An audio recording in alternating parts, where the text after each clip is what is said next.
시험을 당해 죄 짓지 말고 너 용기를 다해 못 물리치라. 너 시험을 이겨 새 힘을 얻고 주 예수를 믿어 늘 승리하라. 우리 구주의 힘과 그의 위로를 빌라. 주님 내 편에 서서 항상 도우시리.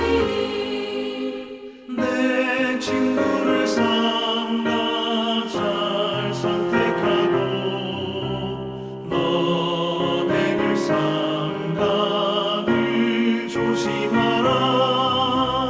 너 열심을 다해 늘 충성하고 온 정성을 다해 주 봉사하라.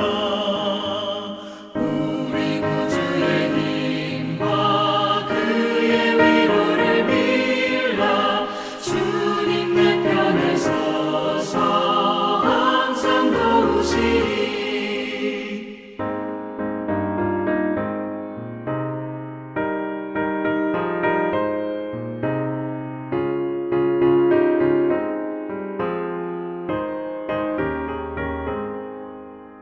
잘 이기는 자는 상 받으리니 너 낙심치 말고 늘 전진하라.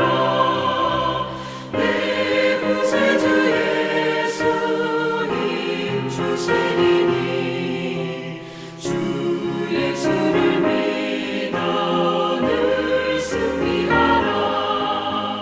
우리 구주의 힘과 그의 위로를 빌라. 주님 내 편에 서서 항상 도우시리.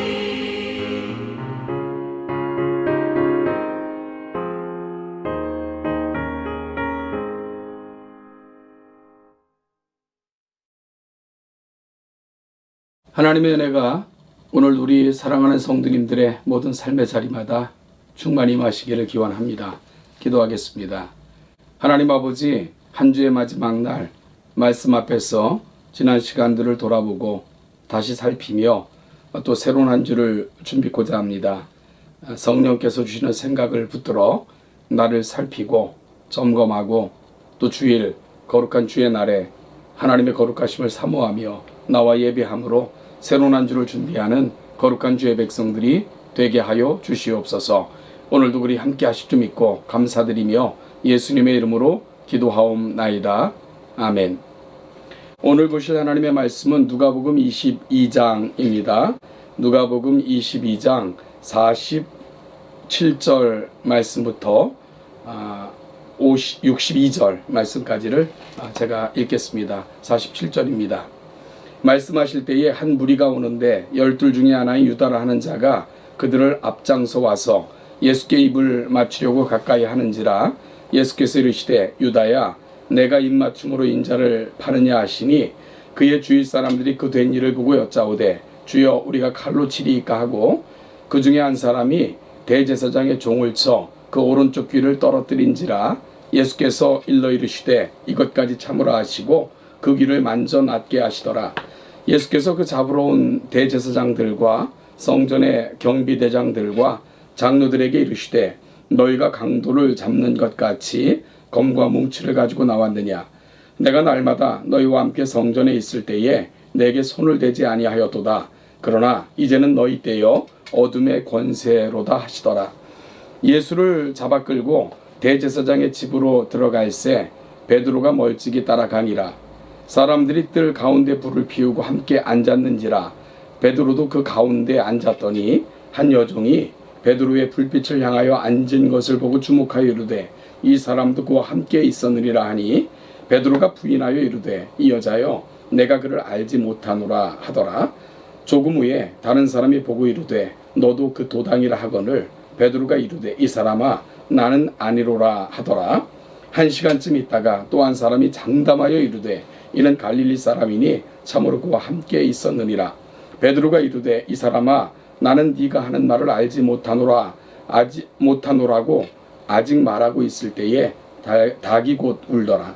주께서 돌이켜 베드로를 보시니 베드로가 주의 말씀 곧 오늘 밤 닭 울기 전에 네가 3번 나를 부인하리라 하심이 생각나서 밖에 나가서 심히 통곡하니라. 아멘. 오늘 본문은 가롯 유다의 배반과 예수님의 잡히심 그리고 베드로의 부인을 보여주고 있습니다. 예수님께서 제자들과 함께 올리브산에서 기도하셨고 잠들어 있는 제자들을 깨우시며 기도하라고 말씀하실 때 제자들 중 가롯 유다가 무리와 함께 나타났습니다. 예수님을 잡으러 온 것입니다.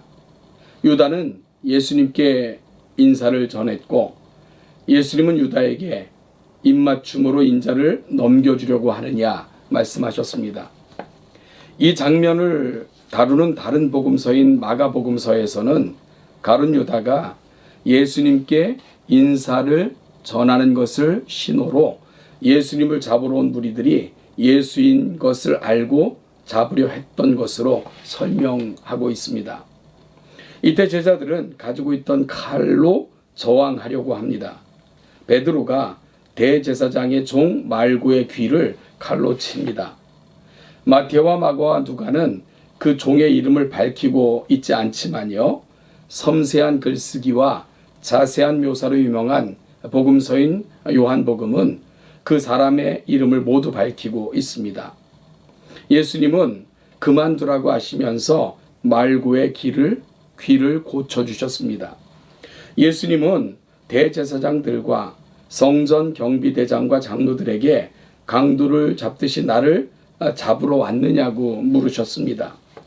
예수님께서 성전을 비롯해서 여러 장소에서 사역하실 때가 아닌 밤에 예수님을 잡으려 하는 것에 분명한 그들의 불순한 의도가 있다는 것을 자각하게 하신 것입니다. 그들이 행하고 있는 것이 정상적이지 않다는 것을 보여주고 계신 것이지요. 여러분 이렇듯 불법은 어둠을 통해서 오는 것을 이들은 보여주고 있고 이들은 낮이 아닌 밤에 속한 자인 것을 스스로 보여주고 있는 셈입니다. 그리고 그 밤이 바로 불의한 자들이 활개를 치는 어둠의 권세가 판을 치는 시대라고 예수님께서 말씀하고 계신 거죠. 예수님께서 붙잡혀서 대제사장의 집으로 가셨습니다. 그런데 베드로가 예수님을 따라갑니다. 베드로가 대제사장의 집으로 들어간 것에 대해서 누가는 자세히 말하지 않지만 요한복음에서는 베드로와 함께 간 제자가 대제사장과 잘 아는 사이라서 대제사장의 집 안뜰에까지 들어갈 수 있었다고 했습니다. 그 제자는 요한으로 추정이 됩니다. 대제사장이 예수님을 신문하는 동안 베드로는 멀찍이 있으면서 사람들과 함께 둘러앉아 있었습니다. 그런데 한 하녀가 베드로를 보고 베드로가 예수님과 함께 있었다고 말합니다. 아마 베드로의 행색과 말투가 갈릴리 사람인 것을 알았고요. 또한 늘 예수님을 따라다녔기에 사람들이 베드로를 알아보았을 것으로 추정됩니다. 다른 사람도 베드로가 예수님과 함께 다니는 사람이라고 하고요. 베드로가 갈릴리 사람이니 분명하다고 말하는 사람도 있었습니다. 그런데 베드로가 그 3번째 질문에 자신은 주님을 모른다고 강력하게 부인을 합니다. 그리고 닭이 울었습니다. 그러자 베드로는 오늘 닭 울기 전에 네가 3번 나를 부인하리라 하심이 생각나서 밖으로 뛰어나가 심히 통곡했다라고 기록하고 있습니다. 통곡했다는 말은 극한 슬픔으로 비탄에 잠겨 엉엉 우는 것을 말합니다. 예수님께서 말씀하신 대로 베드로가 예수님을 부인한 것입니다. 오늘 본문은 요한복음에서 빛이 세상에 오되 어둠이 영접지 않았고 오히려 미워하였다 하는 말씀을 너무나도 잘 보여주는 장면입니다. 불의를 행하는 사람들은 온갖 계략으로 불의를 행합니다. 예수님은 세상의 불의에 의해 고난을 당하셨습니다. 불의로 인해 고통을 당하는 우리의 고통을 몸소 짊어지신 것입니다. 자신을 믿고 당당했던 베드로는 예수님과 거리를 두고 따라갔지만 결국 예수님을 부인했습니다. 결국 예수님의 말씀을 생각하고 비통하게 울면서 자신의 약함을 인정할 수밖에 없었습니다. 다른 복음서와 달리 누가는 베드로가 예수님을 세 번째 부인하고 닭이 울자 예수님께서 돌아서서 베드로를 돌아보셨던 그 장면을 기록하고 있습니다. 여러분, 예수님께서 어떤 눈빛으로 베드로를 바라보셨을까요? 아마도 이 예수님의 눈빛은 베드로가 살아가면서 두고두고 어찌 보면 가장 안타깝게, 가장 가슴 아프게 그렇게 뇌 위에 스치는 그 마지막 모습이었을 거다 싶은 생각이 듭니다. 베드로를 위해 기도하셨던 예수님이 베드로를 긍휼히 여기시는 그 긍휼한 눈빛으로 그를 끝까지 지켜보셨을 거라는 생각이 듭니다. 세상은 빛으로 오신 예수님을 거절하고 점점 더 깊은 어둠에 잠기게 되었고요. 그 칠흑 같은 어둠은 지금도 여전히 세상을 덮고 있습니다. 그리고 우리는 여전히 그때 그 밤 민망해했던 베드로의 모습처럼 세상에서 주님을 떳떳하게 인정하지 못하고 때론 부인하며 외면하며 거절하며 살고 있는 것 아닌가 심히 속상합니다.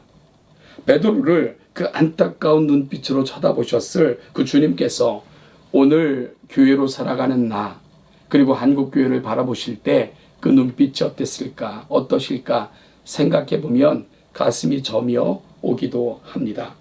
그 눈빛을 어찌 외면할 수 있을까 싶기도 합니다. 비록 여전히 약하고 지친 상한 마음으로 때론 두려움과 약함으로 외면하며 사는 나이지만 마지막 순간까지 베드로에게 눈길을 주셨던 주님, 그 주님께서는 여전히 우리를 바라보시면서 안타깝지만 그 사랑을 계속 보내주시고 계시기에 포기하지 않는 사랑으로 우리를 붙들고 계시기에 사실은 우리가 여기에 있을 수 있는 이유인 것입니다. 사랑하는 동천교회 성도 여러분, 이제 내일이면 종려주일이고요. 또 한 주간 고난주간이 시작이 됩니다. 다시금 주님의 십자가 곁, 주님의 남은 고난을 교회를 위해 내 육체에 채우겠다 결심했던 사도 바울의 그 고귀한 결심이 우리의 결심 될 수 있기를 간절히 소망합니다. 그래서 우리가 살아가는 날 동안 다시는 우리를 바라보시는 주님의 눈빛이 애처로움이 아니라 자랑스러워하시고 기뻐하시는 모습으로 우리를 바라보실 수 있도록 우리의 남은 생애를 정말 주님과 함께 주님을 위해 주님을 기쁘시게 하는 자로 살아갈 수 있는 저와 여러분 될 수 있기를 주님의 이름으로 간절히 축복합니다.